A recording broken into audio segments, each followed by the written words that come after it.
Asap membumbung tinggi di terminal penampungan bus Transjakarta Bekas di Rawabuaya, Jakarta Barat, Selasa sore. Hembusan angin kencang serta banyaknya ban material mudah terbakar membuat kobaran api cepat merambat. Api menjalar dari satu bus ke bus lain yang terparkir berdekatan. 16 unit pemadam kebakaran dikerahkan untuk memadamkan kobaran api. Diduga kebakaran disebabkan korsleting listrik pada salah satu bus. Perkiraan ada berapa bis, Pak? Bangkai bis, Pak, yang terbakar? Kita belum bisa perkirakan berapa bis. Kalau untuk sumber api, Pak, apa sudah diketahui, Pak? Sumber api mungkin dari korsleting dari satu bis. Belum diketahui jumlah bangkai bus Transjakarta yang terbakar dalam peristiwa ini. Dari Jakarta, Mitful Gani melaporkan.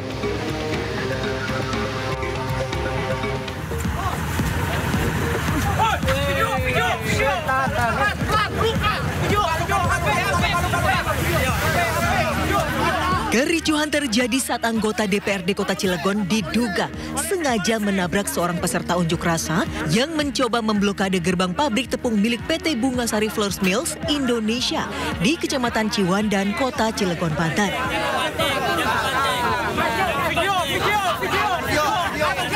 Unjuk rasa dari Serikat Pekerja tampak terjepit mobil mewah anggota dewan tersebut. Buntut kejadian itu, para buruh langsung mendatangi kantor DPRD Kota Cilegon untuk dilakukan mediasi sekaligus melaporkan anggota dewan itu. Sempat terjadi ketegangan dalam pertemuan tersebut. Anggota Serikat Buruh juga berencana melaporkan anggota dewan arogan tersebut ke polisi. Aksi unjuk rasa mogok kerja ini sebelumnya dilakukan secara berturut-turut sebagai bentuk protes terhadap manajemen pabrik yang memutasi dan memberikan surat peringatan terhadap para karyawan yang ikut berunjuk rasa. Dari Cilegon, Banten, Iskandar Nasution, iNews melaporkan.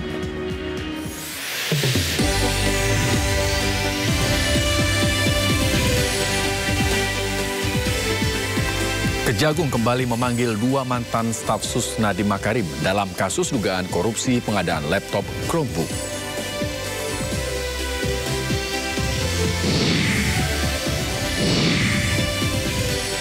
Pelaku UMKM daerah akan diberikan izin usaha pertambangan melalui peraturan pemerintah konsesi tambang.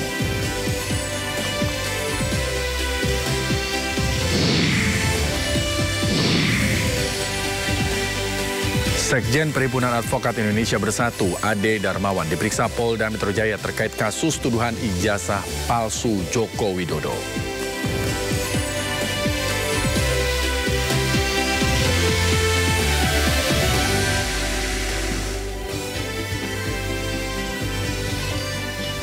Halo pemirsa, peraturan pemerintah terkait tambang sudah dalam tahap finalisasi. Dalam peraturan pemerintah tersebut, para pelaku UMKM di daerah akan diberikan izin usaha pertambangan atau IUP untuk mengelola konsesi tambang di daerahnya masing-masing.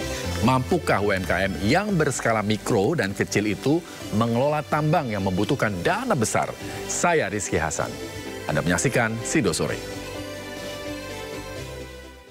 Pemirsa, ruas jalan Banjeng yang menghubungkan kota Gresik, Mojokerto, dan Lamongan lumpuh terendam banjir.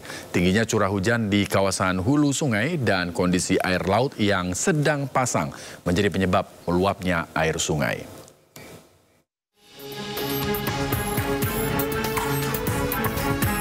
Banjir merendam ruas jalan raya di Desa Kedung Rukem dan Desa Mugianti, Kecamatan Bemjeng, Kabupaten Gresik, Jawa Timur. Banjir setinggi hampir 60 cm melumpuhkan jalur transportasi alternatif dari Gresik menuju Mojokerto dan Lamongan dan juga sebaliknya. Sejumlah pengguna jalan yang nekat melintas akhirnya mogok karena terjebak banjir. Petugas kepolisian menutup sementara dan mengalihkan pengguna jalan melintasi ruas jalan raya Baling Panggang, Duduk Sampean. Akibat kejadian, Sekretaris Daerah Provinsi Jawa Timur mengatakan Pemprov Jatim bersama Balai Besar Wilayah Sungai Bengawan Solo dan Pemkab Gresik akan segera membangun parapet untuk menanggulangi banjir. Kerjasama dengan BPWS untuk pembuatan parapetnya. Yang kedua, ada rencana kita sudah konkretkan untuk membuat kolam retensi di beberapa titik untuk bisa mengurangi debit air yang masuk ke kawasan pertanian ke masyarakat, tapi masuk ke kolam retensi. Selain melumpuhkan jalan, banjir akibat meluapnya Sungai Lamong juga merendam 12 desa di wilayah Kecamatan Balung Panggang dan Kecamatan Benjeng. Dari Gresik, Jawa Timur, Agus Ismanto, iNews melaporkan. Banjir merendam ratusan rumah warga di Mandailing Natal, Sumatera Utara. Selain itu, banjir juga memutus akses jalan lintas Sumatera karena ketinggian banjir mencapai 1 meter.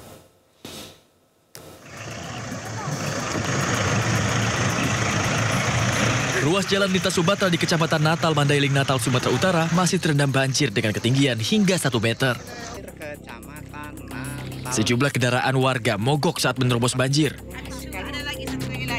Tidak hanya itu, ratusan rumah warga terendam banjir di 3 desa di Kecamatan Natal, Mandailing Natal, Sumatera Utara. Banjir terjadi setelah wilayah tersebut diguyur hujan sejak Senin malam, membuat debit sungai Batang Natal meluap. Di beberapa desa di Kecamatan Natal, yaitu wilayah desa Patiluban Mudik, Belimbing, Undakase, dan Patiluban Hilir. Dan pada saat ini kemudian situasinya tidak dapat dilalui oleh kendaraan roda 2. Meski posko pengungsian telah tersedia, namun sebagian besar warga masih bertahan di rumah yang terendam banjir.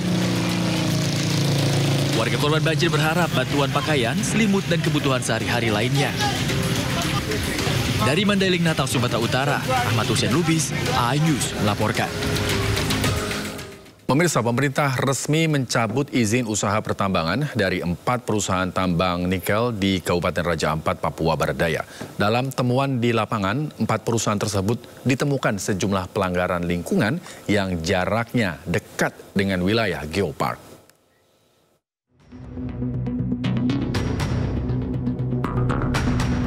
Pemerintah mencabut 4 izin usaha tambang nikel di Kabupaten Raja Ampat, Papua Barat Daya. 4 perusahaan yang dicabut izin tambangnya adalah PT Anugrah Surya Pratama, PT Mulia Raymond Perkasa, PT KW Sejahtera Mining, dan PT Nurham.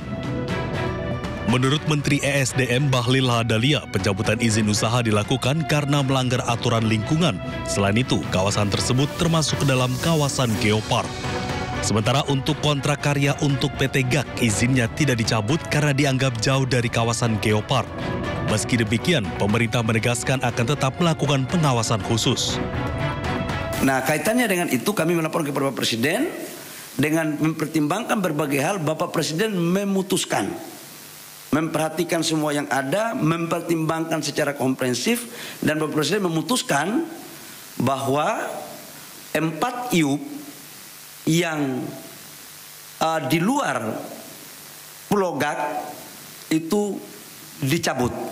Dan saya langsung melakukan langkah-langkah teknis, berkoordinasi dengan Menteri Teknis, LH maupun Kementerian Kehutanan untuk kita melakukan pencabutan. Jadi mulai terhitung hari ini Bapak Ibu semua, pemerintah telah mencabut 4 IUP di Raja Ampat. Jadi ditanya apa alasannya? Alasannya adalah pertama memang secara lingkungan, yang kedua adalah memang secara teknis setelah kami melihat ini sebagian masuk di kawasan geopark, dan menurut yang ketiga adalah keputusan ratas dengan mempertimbangkan masukan dari pemerintah daerah dan juga adalah melihat dari tokoh-tokoh masyarakat yang saya kunjungi. Saya pikir itu. Dan sekalipun GAK tidak kita cabut, tetapi kita atas perintah Bapak Presiden, kita mengawasi khusus dalam implementasinya. Jadi amdalnya harus ketat, reklamasinya harus ketat, tidak boleh merusak terumbu karang. Jadi betul-betul kita akan awasi habis. Kebijakan ini diambil setelah pihaknya menurunkan tim untuk mengecek langsung kondisi di lapangan. Dan hasil pengecekan menunjukkan kawasan pesisir dan laut di sekitar Pulau GAK masih dalam kondisi baik. Dari Jakarta, Ayah Nufus Muhammad Fakih, iNews melaporkan. Direktorat Tindak Pidana Tertentu Bareskrim Polri akan melakukan penyelidikan terkait adanya dugaan pelanggaran tambang termasuk yang sedang terjadi di Raja Ampat, Papua. Bareskrim Polri melalui Direktorat Tindak Pidana Tertentu mengamankan 1 tersangka dalam pengungkapan kasus penambangan pasir ilegal di Desa Kendal Sari, Klaten, Provinsi Jawa Tengah. Pengungkapan ini dilakukan usai menerima aduan dari pemilik izin usaha pertambangan terkait pengoperasian penambangan pasir secara ilegal. Aksi tindak pidana ini berlangsung selama 2 minggu dengan nilai kerugian negara 1 miliar rupiah. Bareskrim Polri juga mengamankan 1 tersangka berinisial AJS berperan sebagai koordinator lapangan. AJS juga menjalankan tambang secara perorangan. Sebagai barang bukti disita peralatan tambang. AJS dijerat Undang-Undang Pertambangan Mineral dan Batubara, terancam hukuman 5 tahun penjara dan denda sebesar 100 miliar rupiah.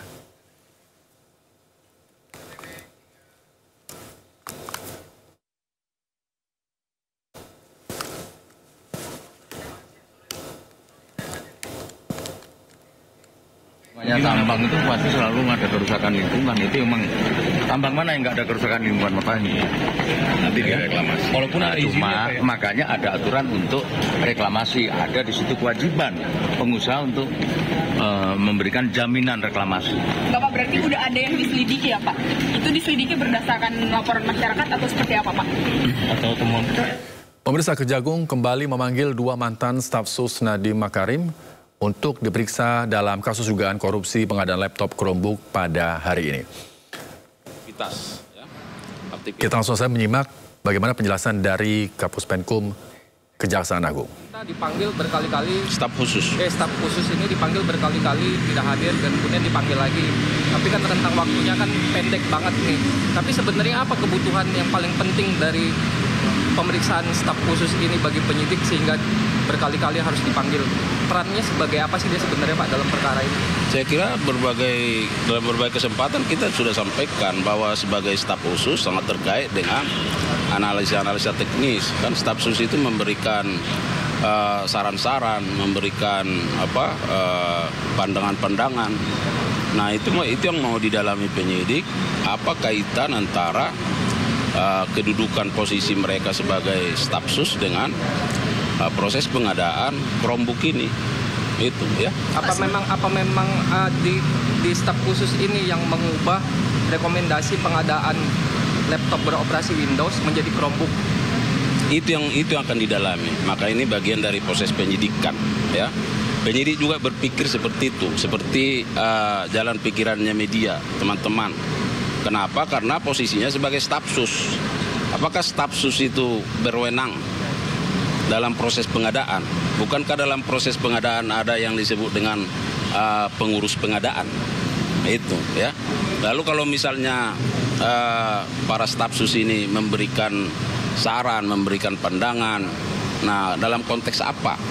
Ya, nah itu yang akan terus didalami oleh penyidik, sehingga itu bagian dari penyidikan. Maka kepada yang 3 orang ini oleh penyidik dianggap perlu dilakukan pemeriksaan secara intensif untuk menggali pihak-pihak mana yang patut dimintai pertanggungjawaban terkait dengan proses pengadaan ini. Pak, soal peran sebenarnya udah dijelaskan bahwa mereka berdua ini antara Jurusan sama Fiona itu diduga terlibat dalam pengubahan analisis tadi. Nah, itu Fiona sendiri membantah hal itu dan mengklaim bahwa untuk yang jaringan tidak terhubung di internet itu adalah pengadaan zamannya menteri sebelumnya, bukan Nadiem. Kalau untuk Pak Nadiem sendiri itu untuk non 3T lah, itu sebenarnya yang diusut Kejaksaan gimana sih? Yang mana pengadaan yang mana Pak? Zamannya Pak Muhadjir atau Nadiem atau gimana? Dalam berbagai kesempatan kita sudah sampaikan pengadaan digitalisasi pendidikan ya tahun 2019-2022 anggarannya itu 9,9 triliun ya, hampir 10 triliun. Itu yang akan digali nanti ya. Apakah terkait dengan orang yang ini atau terkait orang yang sebelumnya? Saya kira itu menjadi bagian dari proses penyidikan ya, bagian proses penyidikan. Pak, kemarin staf khusus Fiona udah diperiksa Pak kemarin hampir 12 jam dan berlanjut pada Jumat Pak. Nah itu udah iya, hasil pemeriksaan sementara itu seperti apa Pak? Apakah sudah kelihatan peran yang bersangkutan Pak? Kita udah sampaikan kemarin itu dalam kaitan dengan bahwa yang bersangkutan ini sebagai staf khusus. Kalau staf khusus itu apa tugas fungsinya? Ya. Lalu kedudukannya seperti apa? Nah, kalau dalam proses pengadaan apakah staf khusus itu ada dalam kepengurusan? ya kan? Nah, kan yang kita tahu misalnya ada pejabat pembuat komitmen, ada apa namanya terkait dengan keuangan, pengawas proyek dan seterusnya dan seterusnya. Nah, apakah staf sus ada di dalamnya? Nah, kalau tidak ada dalamnya, apa kaitannya? Kalau ada di dalamnya, bagaimana perannya? Ya, itu yang semua terus akan digali. Jadi perintah staf sus ini dari siapa sih, Pak? Perintah dari untuk staf sus ini perintah awal dari siapa? Ya, makanya mereka ini harus diperiksa supaya diketahui apa namanya dalam kapasitas sebagai staf sus itu tindakan-tindakan apa yang dilakukan dan siapa yang memberikan perintah terhadap itu. Itulah juga yang akan didalami dalam proses penyidikan. Sementara kalau Pak Nadiem ini sebentar menyangkal nih Pak kalau tidak memerintahkan adanya pengadaan gitu Pak. Saya sudah katakan kami tidak dalam kaitan dengan apa namanya berdebat, dalam kaitan dengan jawab-menjawab. Biarkanlah proses ini berjalan dan penyidik akan menilai keterkaitan pihak-pihak manapun dalam proses penyidikan ini sangat tergantung dari bukti-bukti yang diperoleh dan juga keterangan-keterangan yang telah diberikan di dalam berita acara itu, ya. Terkait klaim dari tim kuasa hukumnya Nadiem itu sebut dari staf sus ini tidak ada wewenang kontrol terhadap tim teknis dari pengadaan laptop ini, itu gimana Pak? Ya justru karena itulah yang akan dinilai oleh penyidik. Ya kan sebagai staf sus apakah dia berwenang melakukan sesuatu atau memberi perintah sesuatu misalnya. Nah, apakah staf sus misalnya ada dalam kepengurusan pengadaan? Kalau tidak ada, apa yang dia lakukan? Kalau ada, apa yang dia lakukan? Semua itu akan digali ya. Bersabarlah, ditunggu ya. Pak, sudah ada surat pemanggilan belum Pak terhadap Pak mantan menteri ini Pak? Belum, nanti kalau ada kita sampaikan. Ya. Kalau konteks menurut Ibrahim Besok itu dalam konteks dia sebagai tim pengadaan atau dalam konteks apa? Iya. Dalam tim review ya. Tim review. Pak, boleh dijabarkan sekali lagi Pak mengenai rekomendasi yang sebelumnya sudah disampaikan oleh Jamdatun dari operasi sistemnya kan diminta Windows, kemudian diganti ke Chromebook. Ini kan dari mereka juga yang permintaan ada pendampingan dari Jamdatun. Nah ini bagaimana Pak merespon hal ini? Kami sudah sampaikan bahwa terkait dengan peran kami sebagai jaksa pengacara negara dalam memberikan pendapat dan pendampingan itu didasarkan pada ketentuan peraturan perundang-undangan. Secara normatif kami tunduk di situ. Ya. Nah, tentu ada permintaan, ada permohonan. Maka fungsi jaksa pengacara negara tentu dengan berbagai data yang ada yang diberikan melakukan analisa. Ya, melakukan analisa dikaitkan dengan berbagai regulasi, maka diberi saran-saran. Ya. Intinya apa? Ya supaya pelaksanaan ini dilakukan sesuai dengan ketentuan peraturan perundang-undangan. Ya kan? Bahwa ini dijalankan atau tidak dijalankan, ya mari kita lihat nanti dalam proses penyidikan ini. Ya. Jaksa pengacara negara ini ibaratkan dokter yang memberikan resep. Ya. Ada sakitnya, ada masalahnya, lalu dikonsultasikan, lalu diperiksa data-datanya, didiagnosa, dianalisis, lalu diberi resep obatnya. Kalau mau baik, ini. Kalau itu dibeli, dimakan atau tidak dibeli dan tidak dimakan, itu sangat berpulang kepada pemohon. Ya. Tapi intinya bahwa jaksa pengacara negara bekerja secara profesional. Karena didasarkan pada aturan-aturan hukum yang benar. Itu, ya. Pak, ini Pak soal kemarin Nadiem juga bilang pemilihan Chromebook ini karena lebih unggul dibanding OS lain gitu. Karena lebih murah dan gampang diawasi. Nah, sementara kan juga udah ada rekomendasi dari Jamdatun supaya sesuai aturan, tapi ternyata ditemukan diduga ada penggantian spesifikasi operating sistemnya itu, Pak. Dan akan menjadi celah korupsi gitu, Pak. Iya, makanya ini proses penyidikan. Paham nggak proses penyidikan? Itulah dilakukan proses penyidikan, iya kan? Nanti kita tunggulah fakta-fakta yang diperoleh dalam proses penyidikan ini. Cuma yang mau saya sampaikan, penyidik hanya akan melakukan penilaian terhadap fakta-fakta hukum ya yang diperoleh dari keterangan-keterangan, dari alat-alat bukti ya. Jadi bukan karena katanya ya, itu tidak boleh ya. Kami profesional dalam menjalankan tugas ini ya. Dan apapun pendapat yang ada di publik, saya sudah sampaikan, kami menghargai itu. Tetapi pada akhirnya nanti bahwa semua pandangan itu, pendapat itu, semua kepada keterangan-keterangan itu, ya nanti didasarkan pada keterangan-keterangan dalam berita acara pemeriksaan. Ya. Pak, ini kan 9,9 triliun. Kemarin Pak Nadiem bilang pengadaannya 1,1 juta laptop, tapi dari penyidikan Kejagung yang menjadi akar masalah ini berapa juta laptop atau berapa ratus ribu Pak untuk pengadaan? Iya, itu juga bagian dari proses penyidikan ini. Nanti kita tunggu. Ya. Belum ada data pasti Pak? Belum. Ini kan sudah statusnya Pak. Artinya minggu depan ada peluang nggak mau manggil Pak Nadiem langsung? Nanti kita lihat, kalau dipanggil ya kita sampaikan, ya. Nanti kita lihat lah, ya. Nah itu sangat tergantung pada kebutuhan penyidikan. Saya nggak bisa berandai-andai, ya. Saya nggak bisa berandai-andai. DAK yang 5,6 triliun itu sampai ke daerahnya itu dalam bentuk transfer uang atau dalam bentuk barang? Sudah ada barang laptop rem itu? Itu juga menjadi bagian dari proses penyidikan. Tapi yang kita pahami bahwa dalam sistem keuangan, ya, karena itu DAK. Berarti DAK itu menjadi penerimaan bagi pemerintah di daerah karena sumbernya ada dari dana alokasi umum, dana alokasi khusus dan dari lainnya kan. Nah, itu kan di daerah kan menjadi bagian penerimaan daerah. Itu loh.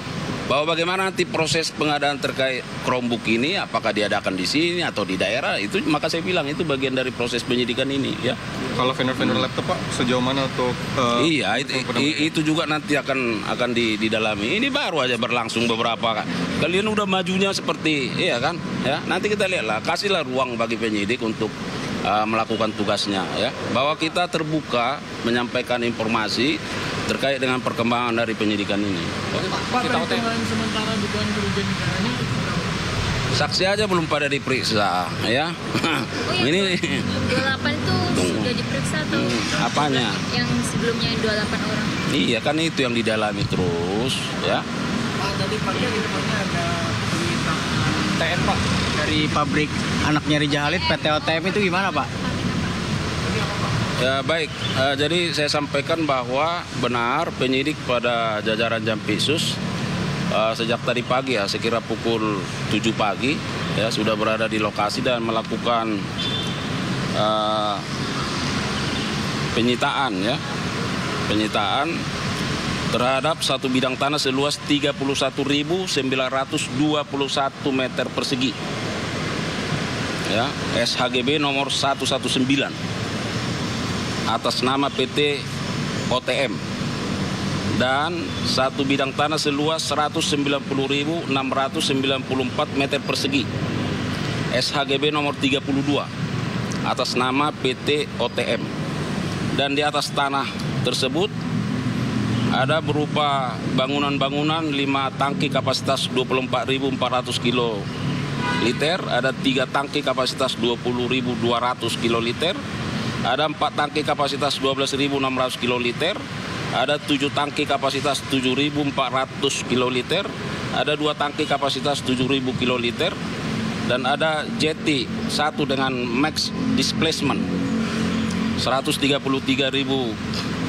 metrik ton, dan ada jeti 2 dengan max displacement 20.000 metrik ton, dan stasiun pengisian bahan bakar umum nomor 344214. Nah, jadi oleh penyidik melihat bahwa ini ada kaitannya dengan proses penanganan perkara terkait dengan pengadaan minyak mentah dan produk kilang di PT PPN, ya, Patraniaga Niaga, dan tentu karena ini berkaitan dengan keberlangsungan operasional dari kilang dimaksud, maka oleh penyidik ini dititipkan kepada PT Patraniaga Pertamina Patraniaga ya untuk dilakukan operasionalisasinya. Ya, jadi dilakukan penyitaan tetapi operasionalisasinya juga tidak boleh berhenti, ya. Nah, Pak, ini di OTM ini disita kali ini atas tersangka Kerry atau atas nama ayahnya, Pak? Ini mulai menjebak, ya. Ya kan ada yang udah ada tersangka di situ, okay. Ya. Baru itu, ya. Berarti yang di dalamnya itu terkait dengan pengadaan RON yang bermasalah kemarin dong Pak? Atau mungkin proses blendingnya sih sebenarnya? Yang pasti penyidik tadi pagi melakukan penyitaan terhadap berkaitan dengan pengamanan aset gitu Pak? Kilang ini, ya. Pengamanan aset. Ya. Ya, oke ya. Ada update lagi Pertamina, Pak? Nanti beritahu lah. Pak, tapi kan kalau tersangka Kerry ini terkait OTM ini kan dia benefit ofisial nih Pak. Dari penyidik sudah mengetahui belum itu punya siapa sebenarnya secara akta pendirian? Iya, itu substansi penyidikan ya. Nanti akan. Sebelumnya pemirsa, Kejaksaan Agung memeriksa mantan staf khusus Mendikbudristek Nadiem Makarim dalam kasus dugaan korupsi pengadaan laptop berbasis Chromebook tahun 2019-2022. Satu dari 3 mantan staf khusus Nadiem Makarim, yakni Fiona Handayani, tiba di Kejagung untuk menjalani pemeriksaan dalam kasus korupsi pengadaan laptop berbasis Chromebook tahun 2019-2022. Sementara kedua staf khusus lainnya, yakni Ibrahim Arif dan Juristan, akan diperiksa di waktu terpisah. Ketiganya sempat mangkir 2 kali dari pemanggilan yang berujung pada pencegalan untuk pergi ke luar negeri.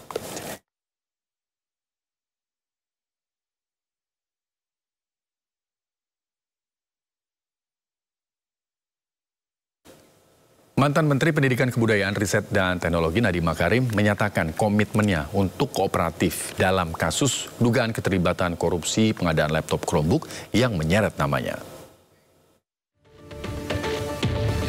Kasus dugaan korupsi pengadaan laptop Chromebook masih bergulir. Beberapa waktu lalu, Kejaksaan Agung menggeledah kantor Kementerian Pendidikan, Kebudayaan, Riset dan Teknologi. Kasus ini diduga telah merugikan negara sebesar 9,9 triliun rupiah. Dalam hal ini, mantan Menteri Pendidikan, Kebudayaan, Riset, dan Teknologi Nadiem Makarim pun angkat suara. Saya tidak pernah menoleransi praktik korupsi dalam bentuk apapun. Saya mengajak masyarakat untuk tetap kritis, namun adil. Tidak terburu-buru dalam menarik kesimpulan di tengah derasnya opini yang dibentuk. Saya percaya masyarakat Indonesia berhak mendapat kejelasan dan keterbukaan. Saya berkomitmen untuk bersikap kooperatif demi menjernihkan persoalan ini. Sebelumnya, pada 5 Juni lalu, Kejaksaan Agung mengeluarkan surat pencekalan ke luar negeri kepada 3 staf khusus mantan Menteri Pendidikan, Kebudayaan, Riset, dan Teknologi ini. Mereka adalah Fiona Handayani, Ibrahim Arif, dan Juristan. Ketiganya bertugas sebagai tenaga teknis. Pencekalan dampak dari mangkirnya mereka saat dipanggil untuk diperiksa. Penyidik telah menggeledah rumah ketiganya. Dari hasil penggeledahan, penyidik menyita sejumlah barang elektronik seperti gawai dan laptop. Tim Liputan iNews melaporkan. Kejaksaan Agung mulai memeriksa 3 staf sus mantan Mendikbud Nadiem Makarim dalam dugaan korupsi laptop 9,9 triliun rupiah. Sebelumnya, Kejagung telah menggeledah 2 apartemen milik staf sus Nadiem di kawasan Kuningan, Jakarta. Ketiga staf sus juga dicekal bepergian ke luar negeri.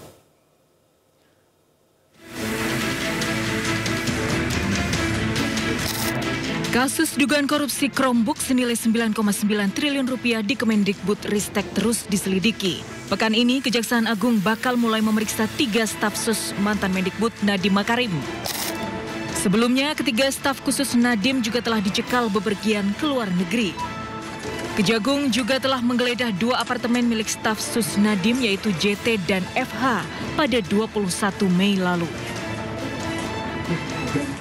Seperti yang sudah kami sampaikan, penyidik mempertimbangkan untuk melakukan upaya cegah, tangkal terhadap yang bersangkutan itu sudah dilakukan.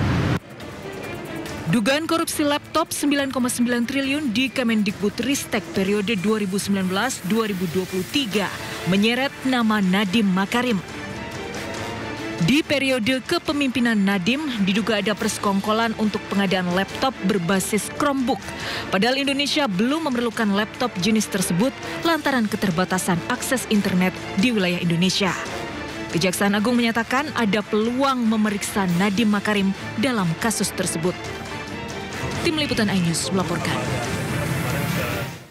Mantan pejabat Mahkamah Agung Zarof Rikar meminta maaf atas kasus yang menjerat dirinya dalam dugaan gratifikasi dan percobaan suap Hakim Agung senilai 915 miliar rupiah dan 51 kilogram emas.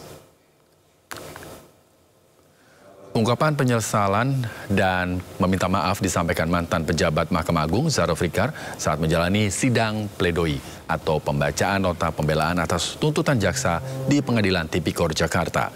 Zarof meminta maaf kepada seluruh masyarakat Indonesia dan juga lembaga Mahkamah Agung atas kasus dugaan gratifikasi dan percobaan suap Hakim Agung senilai 915 miliar rupiah dan 51 kilogram emas.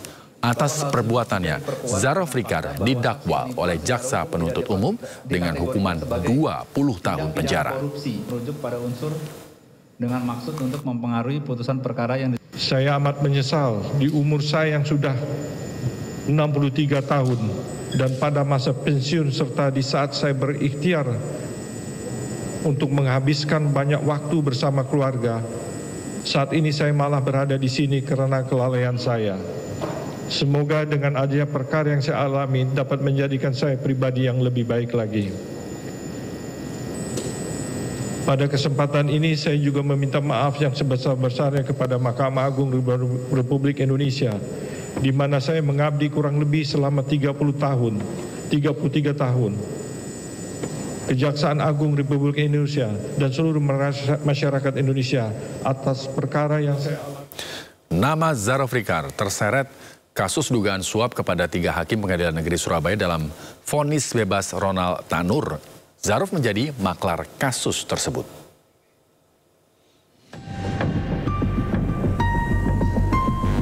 Pasca vonis bebas Ronald Tanur, 3 hakim Pengadilan Negeri Surabaya duduk di kursi terdakwa. Mereka adalah Erintua Damanik yang merupakan hakim ketua, sementara Mangapul dan Heru Hanindyo merupakan anggota majelis.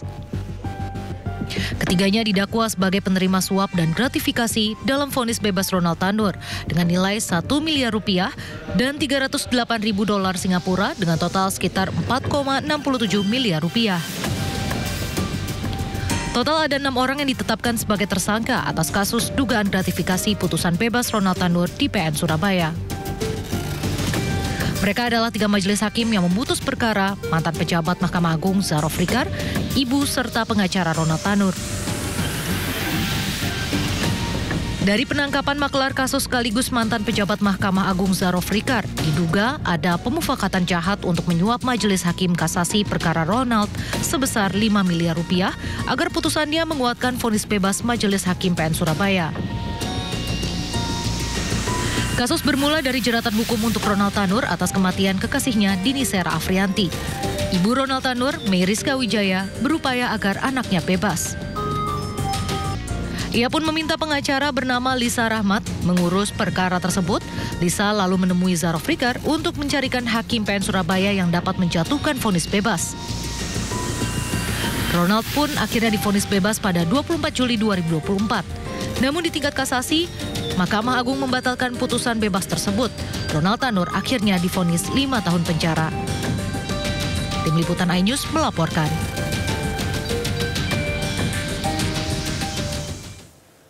KPK mendatangi kantor Kementerian Pekerjaan Umum terkait dugaan gratifikasi yang diterima oleh salah satu pejabat Kementerian PU. Meski sempat kaget, Menteri PU Dodi Hanggodo mengaku menyerahkan sepenuhnya proses penyelidikan ke KPK.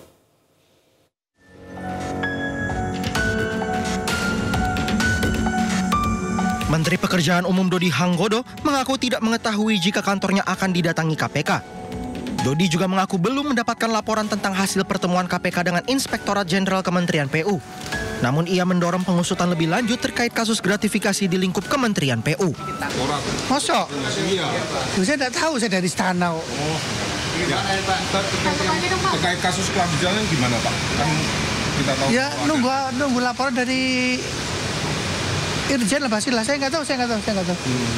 Kan sesuai bukan sesuai arahan saya aja. Minggu lalu kan saya sudah mengarahkan segera dipindahkan barang itu ke ke KPK gitu. Kan sudah. Mungkin itu atas arahan itu KPK datang. Saya nggak tahu lebih. Sebelumnya, juru bicara KPK Budi Prasetyo mengatakan pihaknya telah mendatangi Kementerian PU untuk melakukan koordinasi terkait pemberantasan korupsi usai ramai adanya dugaan gratifikasi oleh seorang pejabat Kementerian PU untuk biaya pernikahan anaknya. Dari Jakarta, Tim Liputan iNews melaporkan. Tepis tangan jenderal asal Turki, anggota Pas Pampres ditegur Presiden Prabowo. Informasi ini akan kami hadirkan sesaat lagi, tetaplah bersama Sindo Sore.